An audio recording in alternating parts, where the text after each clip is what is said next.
Haïti. Aux yeux des complotistes de tout poil, les Rockefeller et leurs affidés n'ont qu'un seul objectif: dominer le monde et imposer un nouvel ordre mondial contre les peuples et leurs représentants élus. On ne prête décidément qu'aux riches. La perception du nom a cependant beaucoup évolué. Aux alentours de 1900, Rockefeller était sans doute l'un des patronymes les plus haïs d'Amérique.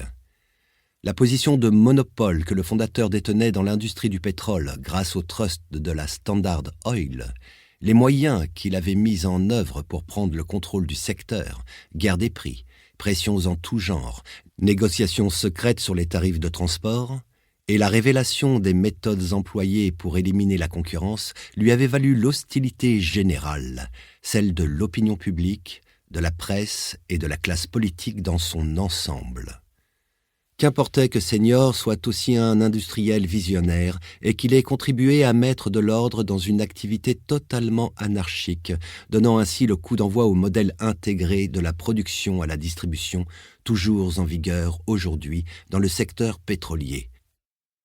Qu'importait aussi qu'en favorisant la concentration du secteur, il est permis à de nombreux petits industriels, qui ne demandaient que cela et auxquels il fit souvent une place au sein de son empire, d'échapper à une faillite quasi certaine. Qu'importait enfin que ces méthodes aient été communes à tous les hommes d'affaires de la seconde moitié du XIXe siècle, les fameux barons voleurs, reflétant ainsi les vices et la brutalité de toute une époque.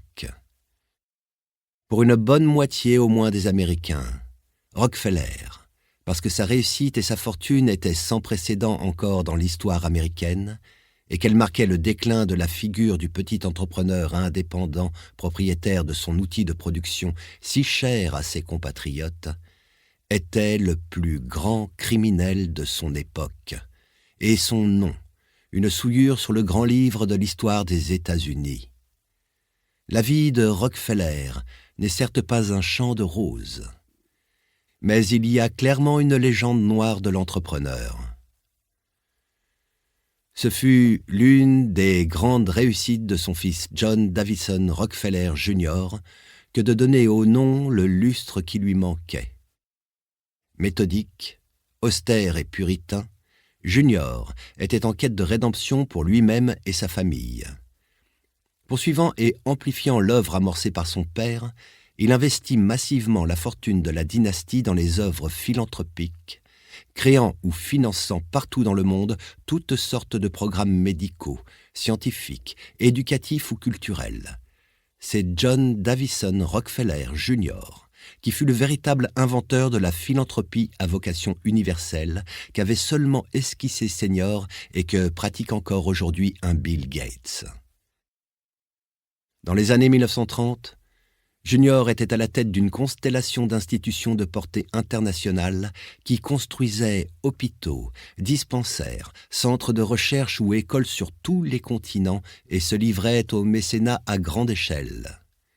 Dans le même temps, il s'employa à donner corps à la dynastie, la dotant de règles et de valeurs propres à séduire les Américains. Jadis vilipendé et voué aux gémonies, le nom Rockefeller y gagna la respectabilité, suscitant l'admiration du plus grand nombre.